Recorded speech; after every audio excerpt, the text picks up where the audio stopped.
still got a couple of hours yet before all the participants come out here, so I've got City Place to myself. Well, Rick, of course, it takes lots of volunteers to get this event going, and this morning we're joined by Jason Falsa. He is the chair for the whole entire state of Florida, the Strides Advisory Team. So, Jason, what do we have in store for today, and what can people look forward to? Palm Beach Sheriff's Office will be investigating the case since it does involve a Palm Beach Gardens police officer. Reporting in Palm Beach Gardens, Marty Glazer, CBS 12 News this morning. Well, it's Marty Glazer standing by live with more on the plans to say goodbye to Corey. Good morning, Marty. Well, good morning, Rick. Corey grew up here at the Bible Church of God playing the drums. And this morning, when his family and friends meet for their church service at 11, Corey's presence will be greatly missed. The very latest on the search efforts. Marty, what can you tell us? Well, Rick, that's right. This morning, the Coast Guard will be out again searching for the missing. Now, yesterday, the U.S. Coast Guard tweeted out one piece of hopeful news.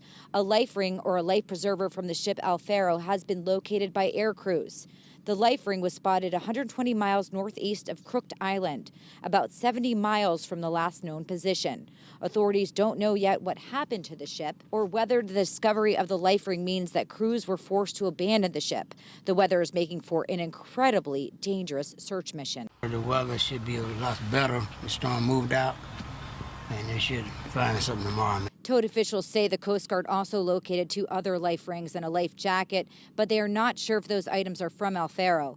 They will meet with family members again today. That meeting will start at 6 tonight in Jacksonville. Now, the Coast Guard says one of the positive things is with better weather conditions, hopefully it'll help them on their search today. Reporting in Riviera Beach, Marty Glazer, CBS 12 News this morning. It is so windy, as you can tell. Tumbleweeds from a nearby field are just blowing all over the place. And just to give you a comparison, I'm 5 feet tall, so these are ranging about 10 feet in height. And as they continue to blow, it's continuing to not only get in my way, but to block the roadway, forcing drivers to navigate around the mounting pile of tumbleweeds. Isn't this crazy? Meanwhile, Alicia and Joe couldn't resist making a pit stop. To see what was going on, it's different. Never seen anything like it. And even though we fought to keep our feet on the ground. Tell me what you think about what's going on here. I love it. It's not every day you get to capture Mother Nature in the moment. It's New Mexico. Exactly that. It's New Mexico. Marty Glazer, KOB Eyewitness News 4.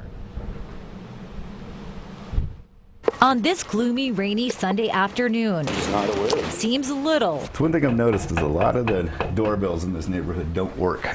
Is letting up on John Ward's determination to keep his neighbors in the know.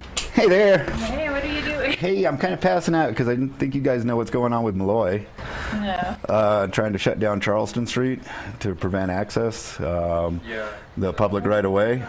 I didn't know that. Okay, I'll meet you around down here. Ward has lived in this house since LBJ was president, a little over 5 decades. That's before he says the car dealerships on Lomas were even built. I don't quite understand how they can take a public street and privatize it like that. And if you weren't paying attention, you may have missed this sign about the proposed plan. It's been very short notice, and so we're just trying to get the word out to all the neighbors to let them know what's happening in their area.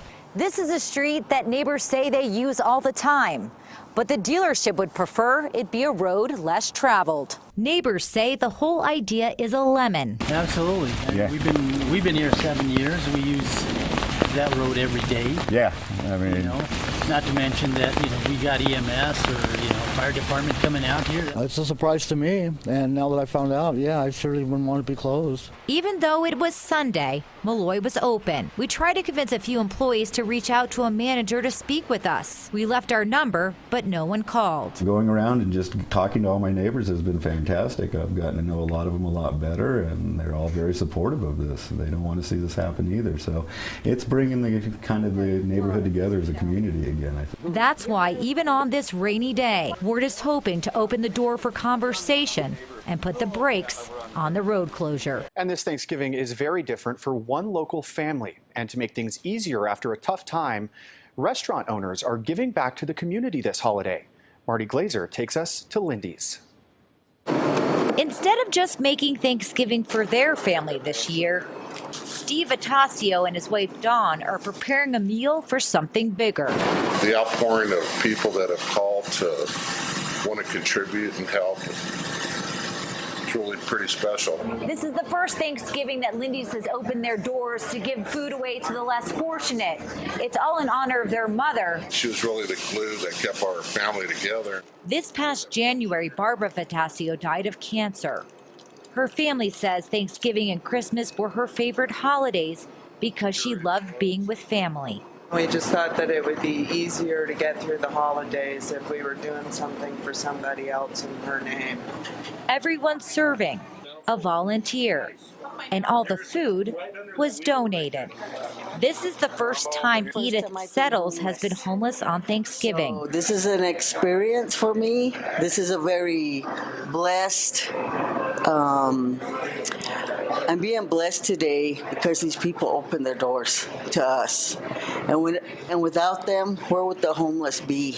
Anna Hicks was also happy to get a warm meal. I'm thankful that I'm going to be getting an apartment. I have 3 kids, so yes, I'm a single mom. It's hard, but I'm glad that, people are willing to help.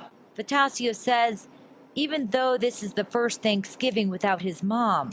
She would have an apron on right now and she'd be right in the middle of it and serving people, and it's something she always liked to do. So in Barbara's honor, they're hoping to make this an annual event where everyone can feel like family. Marty Glazer, KOB Eyewitness News 4. Office scared for New Mexicans. It is an all-new scam alert. Marty Glazer tells you what you need to know. Marty. It looks real, from the letterhead to the use of the mortgage bank's logo. But consumers, beware. The Attorney General's office says this Making Home Affordable offer that claims to be from Ocwen is a nationwide scam. We want to get the word out quickly to the public before people make these payments, because once that money's gone, it might be gone forever. It's so realistic that callers have been known to spoof an Ocwen phone number, often in the area code 214.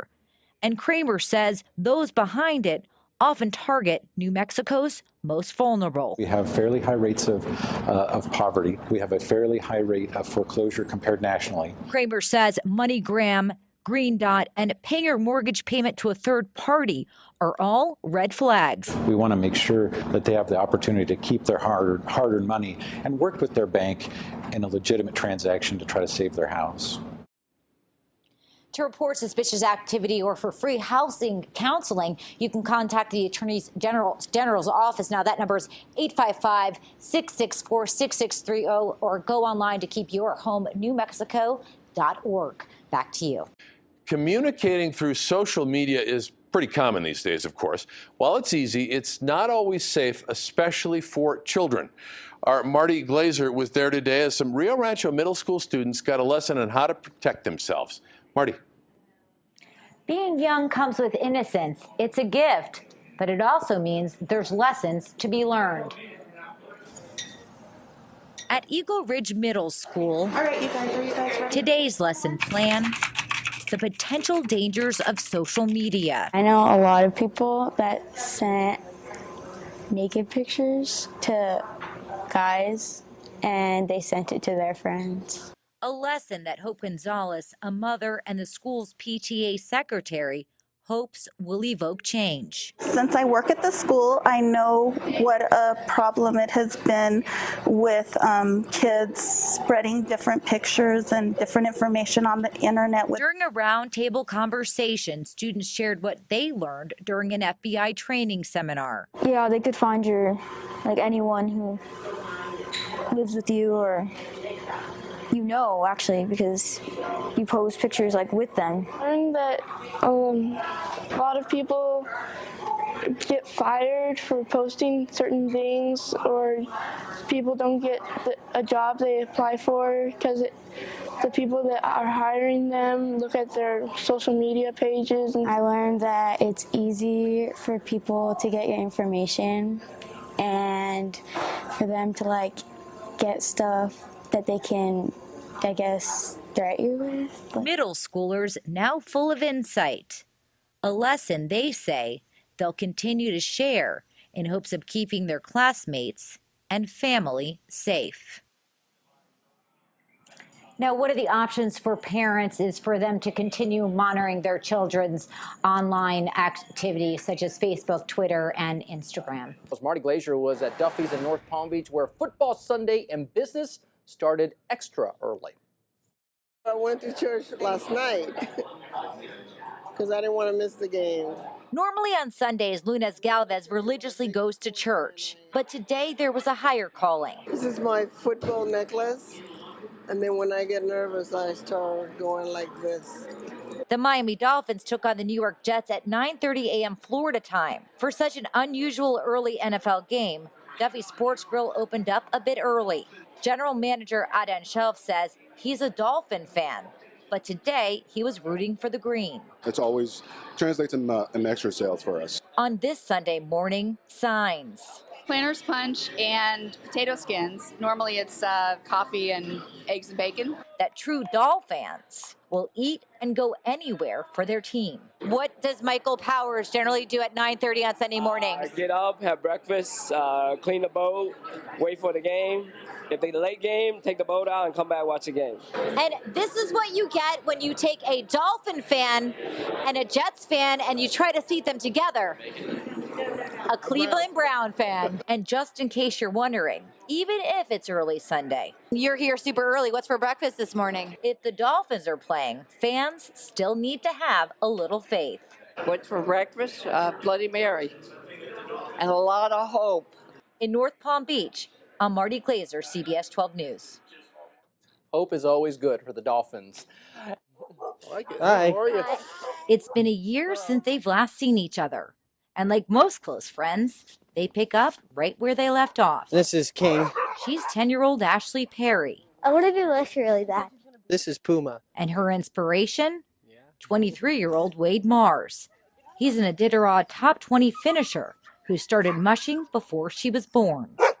This duo shares a lot more than a common love of dogs. It's a story of true friendship that began at the 2013 Iditarod. He was really nice. It was really interesting to meet someone as driven as her and is happy all the time, very chipper. That year, Ashley was Wade's Iditarodider. He was her introduction to mushing. I just kind of tapped her a little bit and made sure she was just sleeping, and she woke up and I was like, "Are you sleeping?" And she's like, "No, I'm not sleeping. I didn't fall asleep." Because I fell asleep, okay? I fell asleep, okay? You fell asleep when?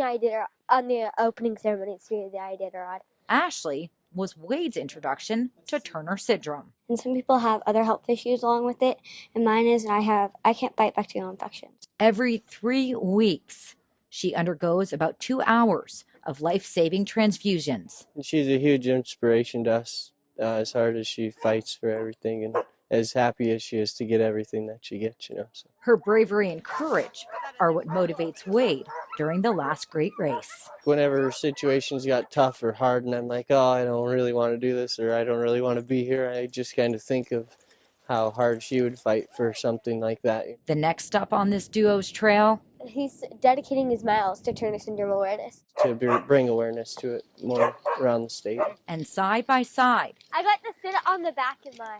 It's weird. These friends will continue to inspire and support each other to the finish.